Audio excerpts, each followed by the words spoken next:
আসসালামু আলাইকুম। আজকে একটা বাটিকের ড্রেস, এইটা থ্রি পিস। তো এই থ্রি পিসটা তৈরি করা হয়ে গেছে। তারপরে আমি এখানে সিকোয়েন্সের কাজ করেছি। এই সিকোয়েন্সের কাজটা কিভাবে করেছি তার পুরো টিউটোরিয়ালটা আজ আমি দিয়ে দেব। তো এই কাজটা আসলে খুব সিম্পলের ভিতরেই করেছি, যেহেতু আমি খুব বেশি একটা হিজিবিজি পছন্দ করি না। তো সেই ক্ষেত্রে যাতে অল্প সময়ের ভিতরে করা যায়, সময়টা আসলে ওইভাবে তো হাতে থাকে না, সেই কারণে আমি অল্প অল্প করে কাজ করেছি। তো জাস্ট এটা একটা প্রিন্টের বাটিক। তো এই বাটিকের কাজ মানে অসাধারণ হয়েছে। সেটা পুরা টিউটোরিয়াল যখন দেব তখন দেখবেন। শুধু কাজের টিউটোরিয়ালটা দিয়ে দিয়েছি, আর পুরা ড্রেস কমপ্লিট হলে পরে আর একটা দিয়ে দেবো। তো যে কোনো প্রিন্টের কাপড়ের উপরে বা সিটের উপরে যদি সিকোয়েন্স করা যায় বা হাতের একটু ফুল ওঠানো যায়, সেটা যে কি অসাধারণ হয়, এই কাজটা না দেখলে ঠিক বুঝবেন না। একদমই সিম্পল কাজ। এখানে আসলে কোনো ফুলের ডিজাইন না, কিছুই না। বাটিকের যে ফুল করা আছে ওই ফুলের ভিতরে জাস্ট একটা করে ডলার বসায় আমি সেই ডলারের চারি সাইডে ভালো করে সেলাই দিয়ে বুতাম সেলাই দিয়েছি। পরে কাজটা সুন্দর করে বাঁধানোর জন্য বুতাম সেলাই দিয়েছি। অনেকেই কী করে, এটা ছোট ছোট করে দিয়ে পাশ দিয়ে যে সেলাইটা আমি দিয়েছি ডলারের পাশ দিয়ে, ওইটা ছোট ছোট করে দিয়ে তারপর শেষ করে দেয়। আর আমি এখানে বোতাম সেলাইটা দিয়ে দিয়েছি যাতে সাইডটা অনেক সুন্দর দেখা যায়।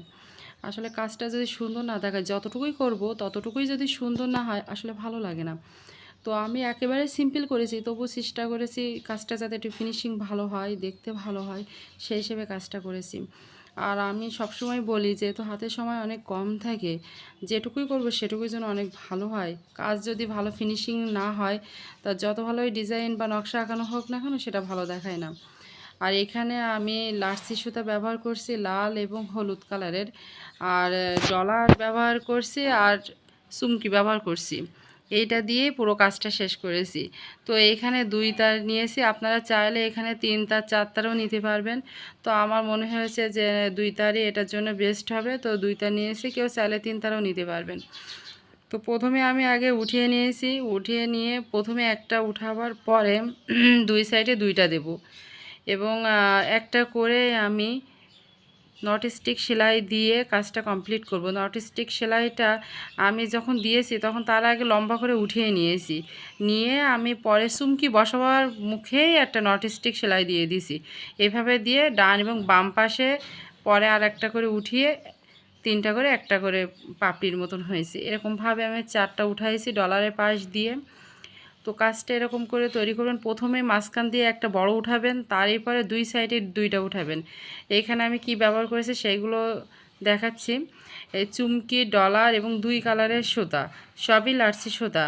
আর যদি কেউ সিল্কি সুতা বা রেশমি সুতা ব্যবহার করতে চায় সেটা আরও বেশি ভালো হয়, কিন্তু সেটার জন্য অনেক সময় লাগে, কারণ ওই রেশমি সুতাগুলো অনেক জড়ায়। এই কাজ করতে গেলে বেশ বিরক্তি লাগে, সময়টা একটু বেশি লাগে, যার কারণে আমি বেশিরভাগ সময় লার্সি সুতা ব্যবহার করি। তবে আমি পরবর্তীতে কোনো একটা সময় সিল্কি সুতা বা রেশমি সুতা দিয়ে কাজটা কীরকম করা যায় সেটা আমি দেখাবো। তো এই কাজটা জাস্ট কিছুই না, অনেকেই মনে করে যে অনেক কঠিন, কিচ্ছু না। আর আপনারা যারা, আমি ডাইরেক্ট উঠিয়েছি, যারা এই মাঝখান চারপাশে 4টা যাবে, এটা যারা ঠিক না করতে পারবেন 4টা দাগ দিয়ে তারপর কাজটা করবেন। আমি পরে 2টা দাগ দিয়ে দেখিয়ে দিয়েছি। তো আমি যেহেতু কাজ করি, সেই হিসেবে আমার দাগ দেওয়ার বা কোনো ডিজাইন ওইভাবে প্রয়োজন হয় না। আর যাদের মনে হয় যে আসলে ঠিকভাবে হচ্ছে কি না, যদি এপাশ ওপাশ হয়ে যায় তাহলে ভালো লাগবে না, একদম ঠিকঠাকভাবে 4টে চারদিকে উঠবে, তো দাগিয়ে নিলে ভালো হয়। এরকমভাবে পুরো কাজ কমপ্লিট করেছি। আর ডলার বসানো চারি সাইডে যে ফুল হওয়ার পরে ঠিক এর মাঝখান বরাবর আরও 3টা করে উঠিয়ে দিয়েছি, ওইটাও নিজের আন্দাজ থেকে। এই পাশ ওপাশ মিলে 3 3 6টা দিয়েছি, আর মাঝখানে একটা চুমকি বসে ওখানে নট স্টিক সেলাইটা দিয়ে কমপ্লিট করলাম। আসলে সেলাই চাইলে আরও বেশি ভালো করা যায়, সেজন্য সময়ের দরকার হয়। আপনারা এরকম সিম্পলিফিটিতে কাজ করবেন, দেখবেন যে অনেক সুন্দর লাগবে। আর পুরো ড্রেসের কাজ করব, অল্প সেলাই দিয়ে করব, তাতে কত সুন্দর হবে। যদি 700 800 টাকার একটা থ্রি পিস হয়, তো সেই 800 টাকার থ্রি পিস অনায়াসে 2000 টাকা দাম হয়ে যাবে যদি আপনি এরকমভাবে কাজ করতে পারেন। আর নিজেরা ট্রাই করবেন, জাস্ট 2 দিনের ভিতরে ড্রেসটা কমপ্লিট হয়ে যাবে। আর আমি তো আসলে সময় পাই না, যাদের হাতে সময় আছে তারা একটু সময় নিয়ে করলে 2 দিন লাগবে না হয়তো, তো যাই হোক, বাসার পাশাপাশি অন্যান্য কাজও সবাই থাকে, কাজের ফাঁকে এই ড্রেসটা করতে জাস্ট 2 দিন সময় লাগবে। আর চাইলে আরও অনেক সুন্দর করে তৈরি করতে পারবে। কিন্তু যাই করেন না কেন, কাজটা যদি ফিনিশিং হয় ভালো, তাহলে কিন্তু আর খুব বেশি কিছু করার দরকার হয় না। পুরা টিউটোরিয়ালটা আমি পরে দিয়ে দেবো। এরকমভাবে কাজ করবেন। এখানে নিজে থেকে কোনো ফুল আঁকাইনি, বাটিকের ভিতরে যেরকম আছে ওখান থেকে অনুমান করে করে উঠিয়ে কাজটা কমপ্লিট করেছে। তো ভালো থাকবেন, সুস্থ থাকবেন, আমার জন্য সবাই দোয়া করবেন। কাজটা কেমন হয়েছে সেটা আমাকে জানাবেন, আর নিজেরাও এরকম ড্রেস করবেন যে কোনো প্রিন্টিং সিটের উপরে। তো ভালো থাকবেন, আল্লাহ হাফেজ।